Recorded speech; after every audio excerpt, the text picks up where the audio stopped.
Je m'appelle Vincent Dehon, je suis architecte depuis à peu près 30 ans. J'ai créé en 2005 le bureau d'architecte GS3 Architecte. Ça m'a permis de toucher à toutes les facettes du métier et c'est comme ça que petit à petit j'ai constitué la vision et l'ambition que j'avais envie de porter dans mon bureau qui est un peu mon bébé. Sur le site internet du bureau, ça fait au moins 10 ans que figure cette phrase. Une architecture durable est une architecture dans laquelle on a envie de vivre longtemps. C'est en définitive la définition du mot durabilité.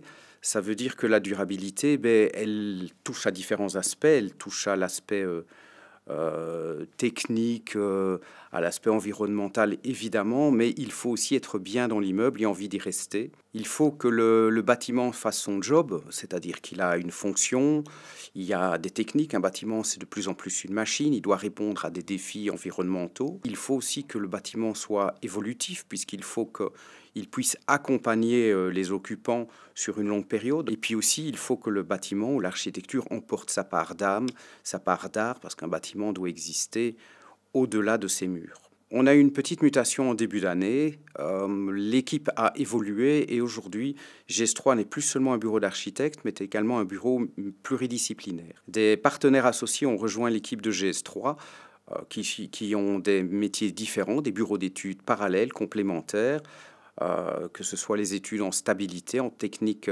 spéciale du bâtiment, et également un spécialiste en énergie et en environnement. Cette complémentarité nous permet d'approcher les projets de manière holistique. Le but de l'opération, c'est d'offrir un service agile à nos clients, de leur donner accès à des technologies auxquelles ils n'auraient pas accès à cette échelle de projet.